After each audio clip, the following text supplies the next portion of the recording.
ujungnya percaya atau tidak bahwa agama itu akhirnya mah adanya di sini, adanya di hati ini, bukan di tangan, bukan di kaki, bukan di telinga, tapi adanya di sini, di dalam hati kita. Dan inti daripada beragama yang ada di hati, yang paling inti di dalam intinya adalah cinta. Setuju? Lah ya itu persoalannya. Jadi daripada kita banyak hal-hal yang lain menyibukkan, akhirnya Allah mengingatkan yauma la tanfa'u malu wala banun illa man atallaha biqalbin salim. Enggak ada manfaatnya harta kamu, anak cucu kamu, semuanya itu enggak bakal dilihat, tidak bakal bermanfaat. Yang bisa menghantarkan kita bisa ketemu dengan Allah itu adalah orang yang membawa hati yang baik. Illa man atallaha biqalbin salim, hatinya baik. Nah, bapak-bapak sekalian, pada akhirnya mah ibadah itu yang paling hebat bukan ibadah raga, tapi ibadah jiwa. Itu ibadah raga dibayarnya murah, ibadah jiwa harganya mahal, bukan main. Habibie bekerja dengan jiwanya, dengan intelektualitasnya.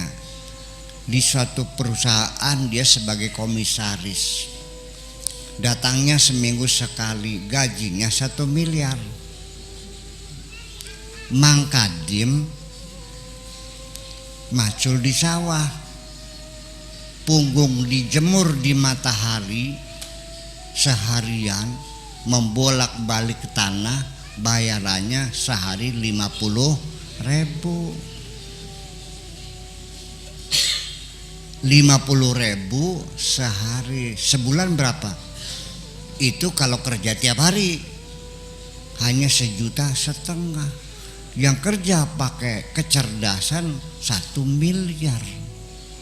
Ya jauh sekali. Jadi jangan berebut ibadah pakai raga, murah itu mah. Betul enggak? Nah, ceritanya itu Syekh Abdul Hasan Asyadzuli wahwa min auliyaillah, orang yang betul-betul mencintai Allah dan dia dicintai oleh Allah Subhanahu wa ta'ala. Ibadah sehari-hari biasa saja, persis kayak ibadahnya orang Garawangi dah. Assalamualaikum, assalamualaikum bersaja, nggak ada gede-gede, nggak ada gitu, iya kan? Nggak pernah ngewer-ngewer tasbih, ya kan? Nggak pernah ngantongin siwak. Assalamualaikum langsung berangkat. Jadi salah seorang santrinya bertanya, Syekh, orang sekeliling kita semuanya hormat semua sama sampaiannya, dianggap waliullah, orang yang hebat.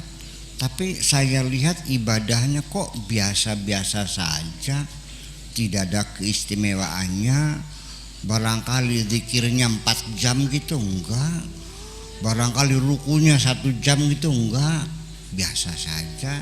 Zikiran juga enggak ada, assalamualaikum. Nah, semua orang salaman, cium tangan, bolak-balik semuanya, saking hormatnya. Tapi ibadahnya tidak lebih baik daripada orang biasa.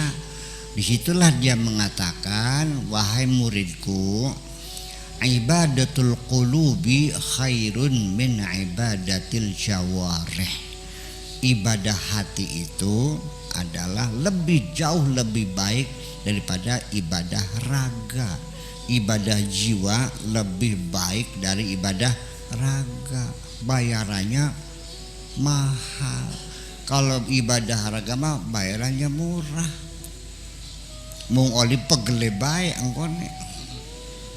hanya kebagian capeknya aja. Kadang gede hilelo dapat ngantuknya aja. Nah itu persoalannya.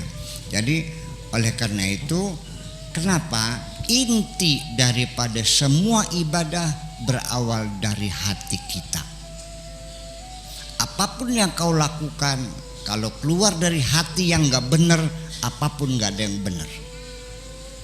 Apapun yang kita lakukan, kalau tidak keluar dari hati yang sehat, tidak bakal sehat.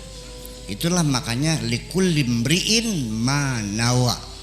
Setiap orang, apapun amalannya adalah tergantung nawaitu yang ada di dalam hatinya itu.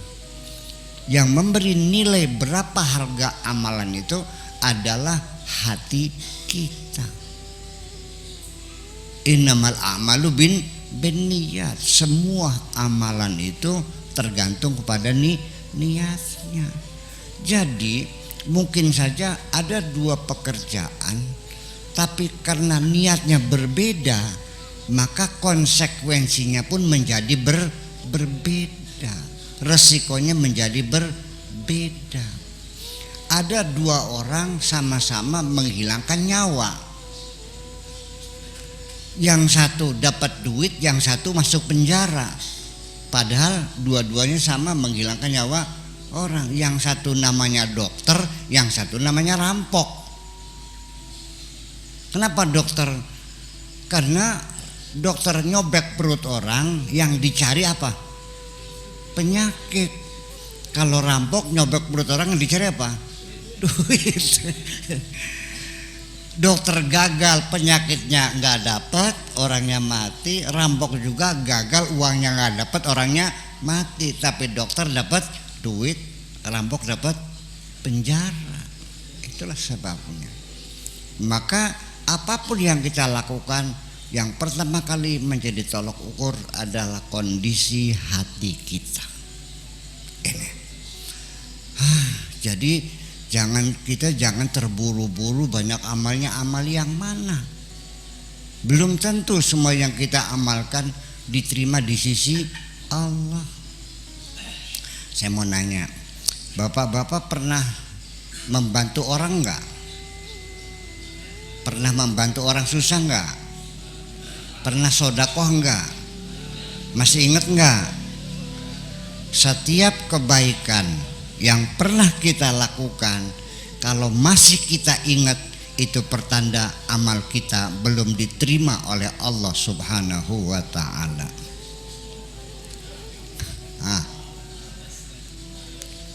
Itu ibaratnya surat kita tuh masih di atas meja. Kapan-kapan pembantu datang, dibersihkan, dibakar. Artinya belum masuk ke dalam laci. Cirinya amal kita diterima Allah, kita sudah tidak ingat lagi. Percaya enggak?